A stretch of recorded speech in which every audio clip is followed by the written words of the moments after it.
every artist probably thinks all their records are great, but this one is, I don't know, this one's just a little bit more special. Well, hanging with us tonight is rock and roll royalty, man, the guy who helped create one of the most influential metal bands of all time, the one and only Testament. Eric Peterson, thank you so much for hanging with us, man. Right on. Thanks for having me.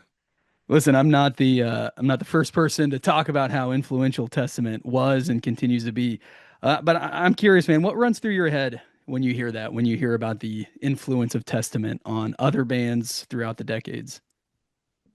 Um, Couple things. One, makes me feel old. No, Fair, yeah. no, I don't feel old, but just makes me realize how long we've been around. And no, it's an honor, that we've been around this long and can still influence people and have. Yeah, Um, so yeah, I mean, I get influenced by other music, and we spread that down, so it's pretty cool.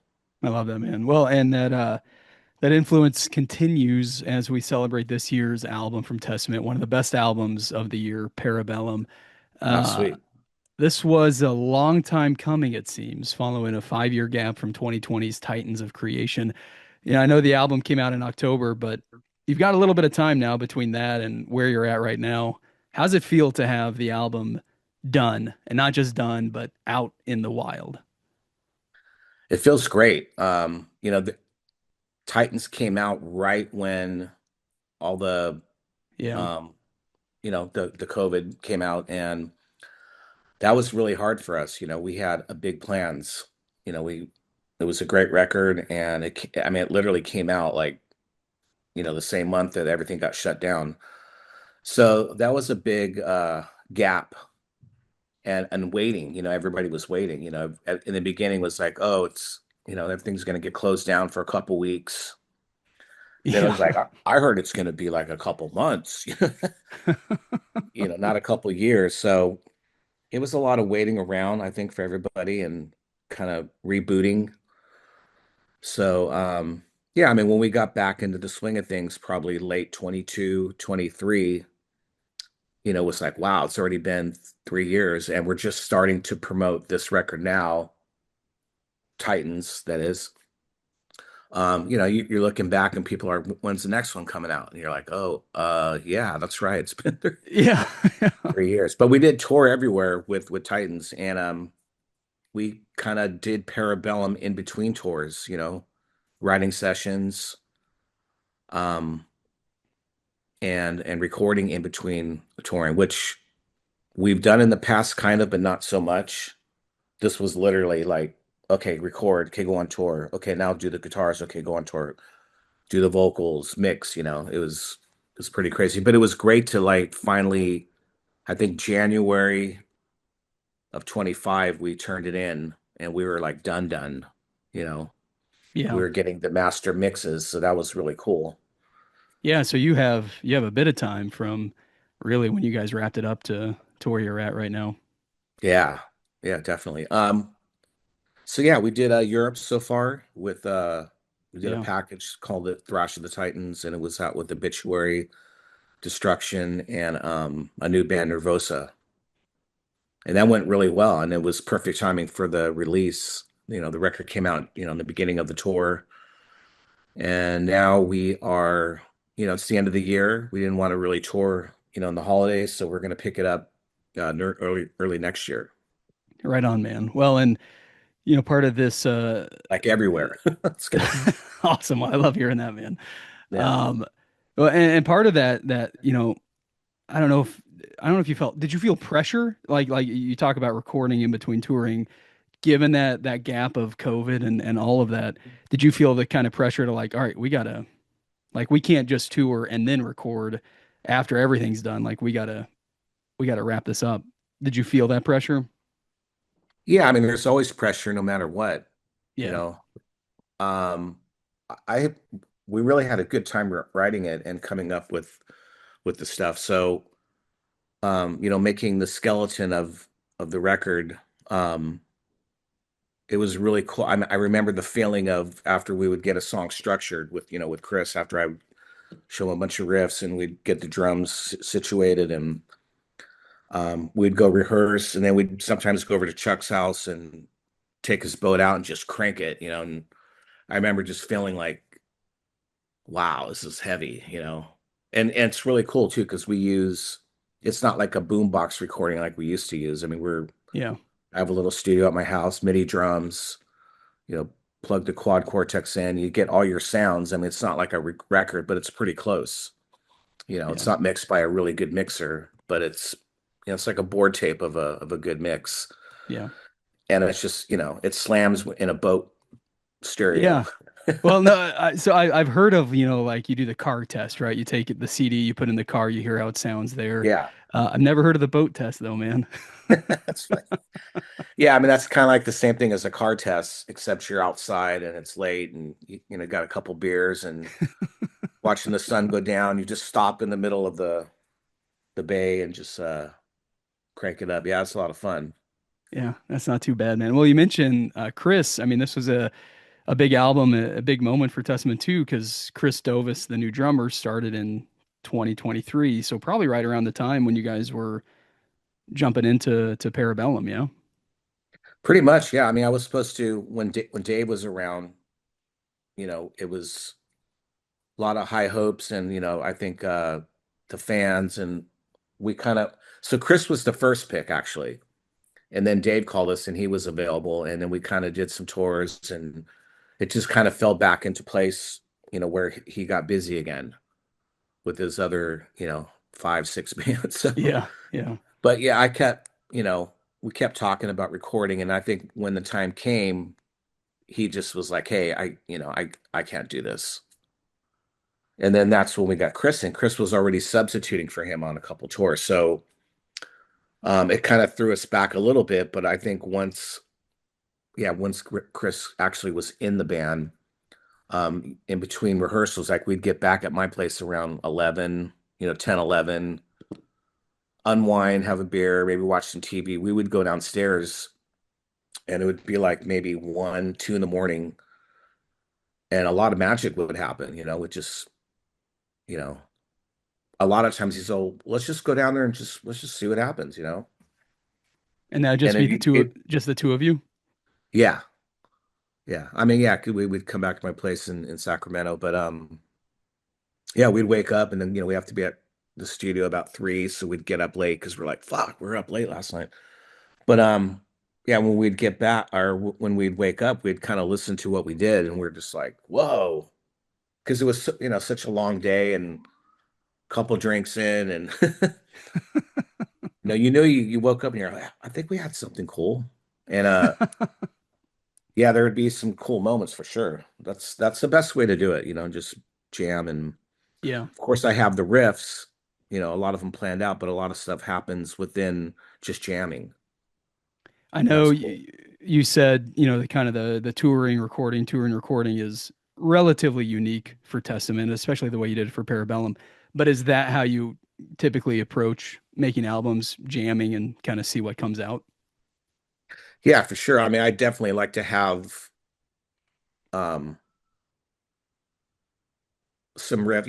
I go back from all the touring, so when I'm warming up, I just hit the video record on my phone and throw it down by the amp.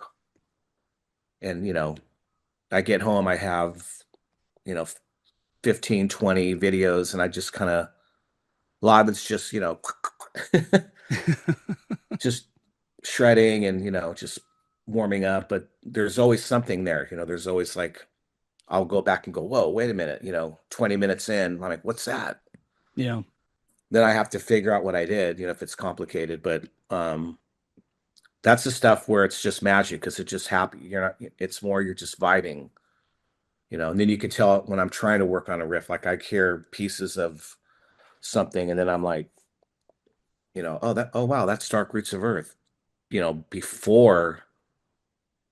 um before it was all put together. You can hear what I was trying to do. Yeah. Then I stumble, I'm trying to, hit notes and bend notes. I'm like, no, that's not how it goes. But that's a lot of fun to listen to stuff that you did maybe, 6 months prior Yeah. because Yeah. you just get a fresh perspective on it and just like, whoa. Well, and you talk about just kind of vibing, like, especially if you're doing it at sound check, I have to imagine that kind of your feeling, like where you're at, like the literal city you're in, or how the show, the day before, 2 days before, like that probably all affects how you're kind of messing around. And so, yeah, 6 months later, you hear this, you're like, oh yeah, that takes me back to that moment. Yeah, I don't really remember what what moment it was. Only because I'm warming up on the bus and it's right before it's like an hour before I go on. Yeah. I get up and um kind of after rebooting myself, take a little nap, just reset, get up, have a shot, just start playing guitar a little bit, okay, I got a show. So So, it sounds like having Chris in the fold, man, has been good for the last couple of years. oh, for sure, yeah. We get along great and we like the same kind of music. He's an old soul, but very young, but he knows what a lot of music that I've listened to, is having a brain fart here. Anyway, yeah, he listens to a lot of the same stuff that I've listened to when I was growing up. So, there's a lot of bands out there from when we were younger, that are just classic. They stood the test of time. Thin Lizzy, Iron Maiden, obviously, Iron Maiden, Judas Priest, UFO, stuff like that. And then there's a lot of the newer stuff, from my genre, and then the newer stuff. So we're kind of on the same page with stuff like that. And it's Right good to on. reference stuff. We'll just listen to records and be like, yeah, that was cool. I'll put on like Tires of Pantang, Spellbound, point out some cool stuff. And it's cool to show him stuff that he's never heard, Yeah. you know. And then so it's fresh again. It's like for like a teenager, like, yeah, check this out. Yeah, totally, man. I love that. Well, I don't know if it's been relayed to you yet, but Loudwire named Parabellum one of the best albums of 2025, and then we have named it the best metal album of the year.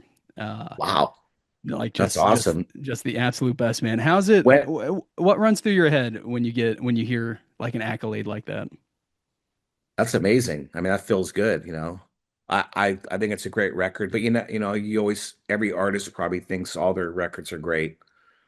I'm very happy with all of them when they come out, but this one is, I don't know, this one's just a little bit more special. I don't know, it kind of hit the money or the spot, however you want to call it.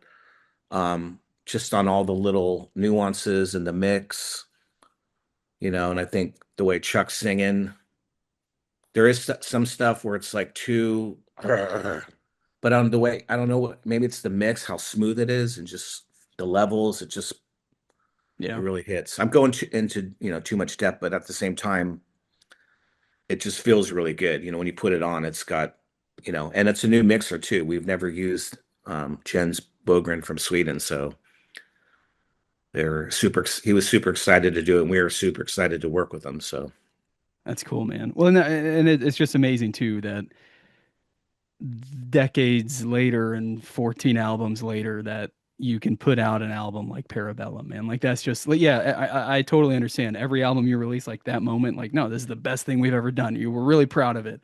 But like to continue doing that, right, in yeah, 2025 to release album number 14 and to still have that feeling and to still hear people, Loudwire is not going to be the only outlet or brand that praises Parabellum, and we haven't been. A lot of yeah, people are saying similar things. I mean, it's pretty amazing, man.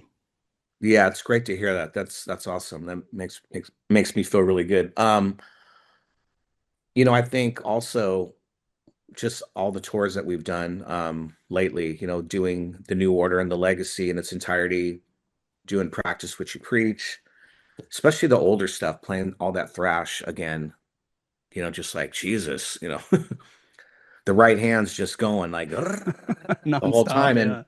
so, it kind of prepares you when I get home and I'm writing riffs, I'm already kind of thinking like that in the back of my head a little bit.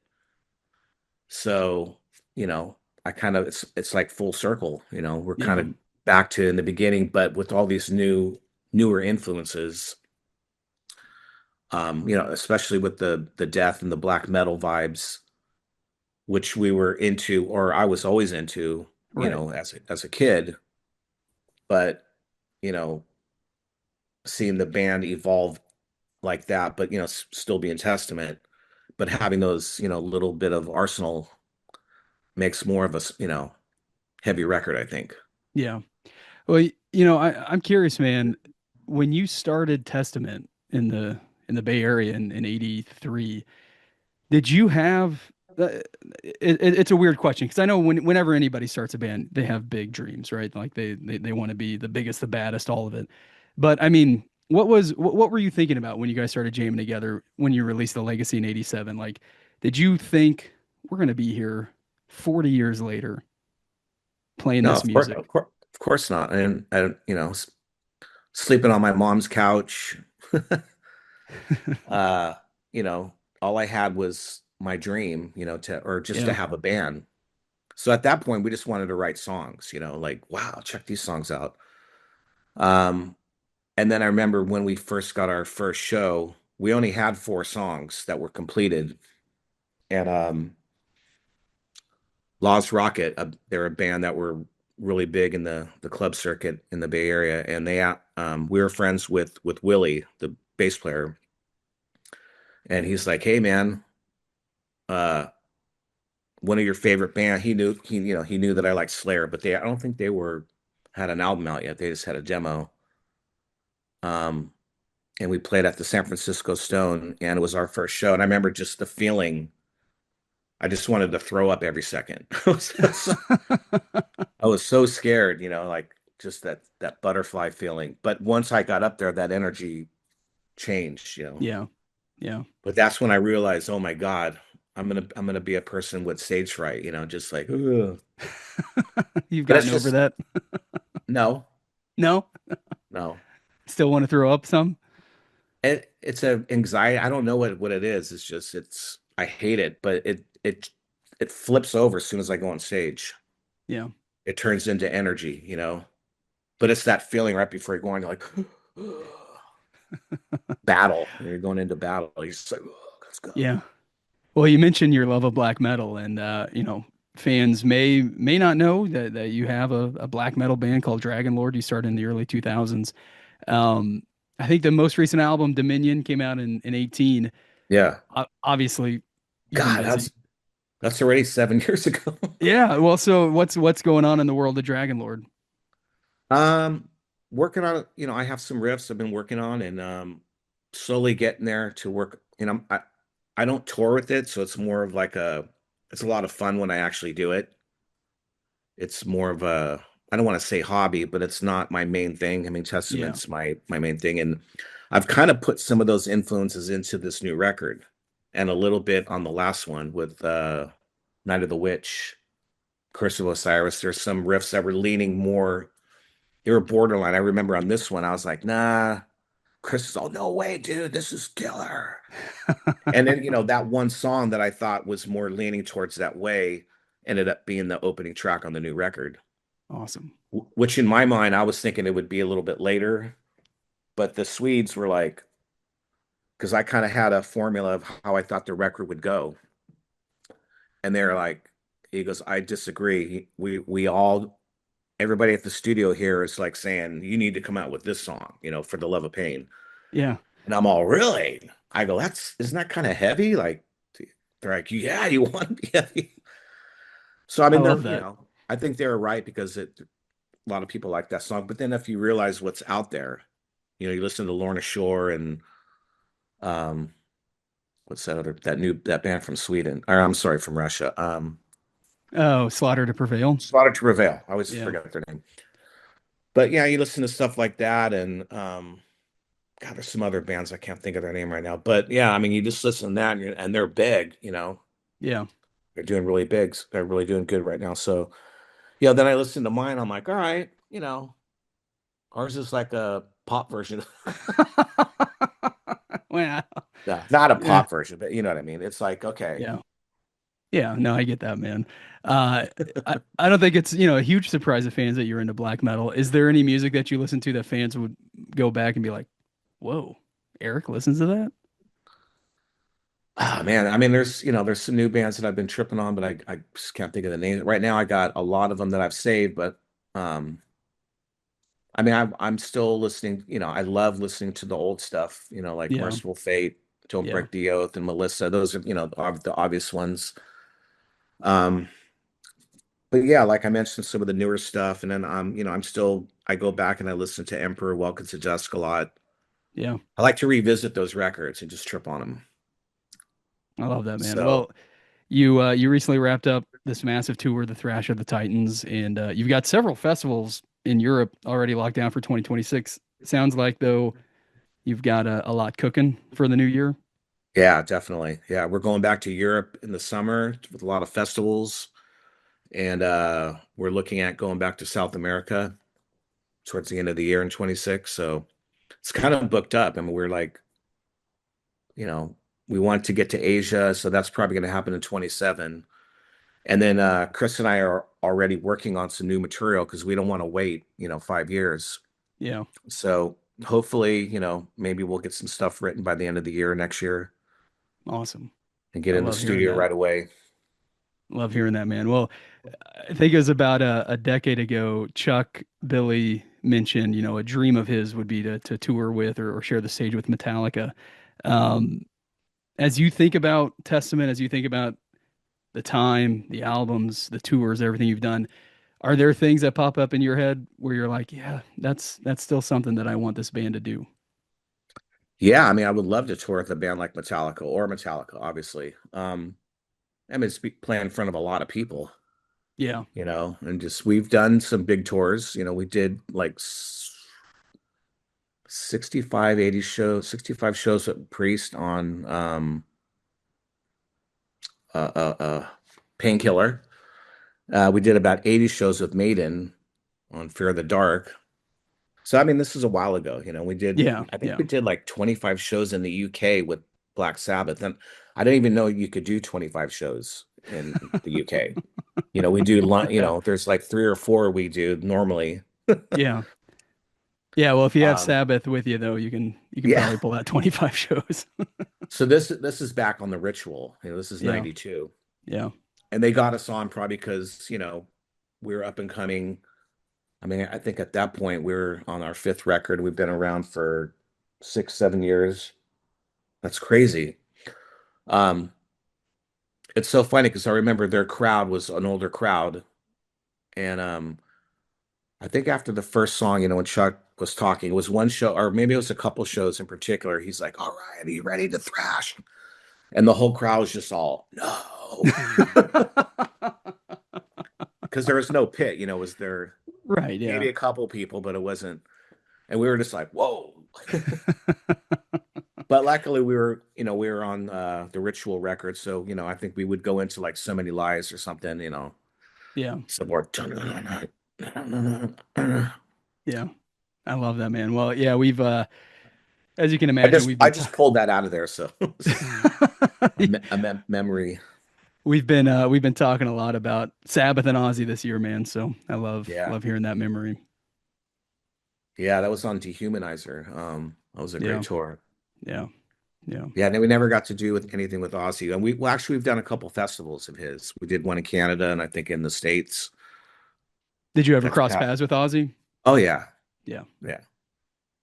Hanging out with Butler, and Ozzy would come up, and they're like kids. Butler would just mess with them. It was pretty funny. But yeah, I mean, we've had a good run, I think. Yeah, man. Well, and Lots of more shows to come. that's right. You're still running, man, and I love it. Eric Peterson, thank you so much for hanging, man. Congrats on the New Testament record, the amazing Parabellum. I don't Congrats thank you on so it much. being named the Thank best album of 2025 by Loudwire. Wow, that's Listeners, awesome. listeners get everything you need for Testament at testamentlegions.com. We'll always keep you posted right here on Loudwire too. But Eric, man, truly it's an honor to get a chat, and hopefully we can do it again soon, man. Anytime you want. Right on, man. Thank you for having me.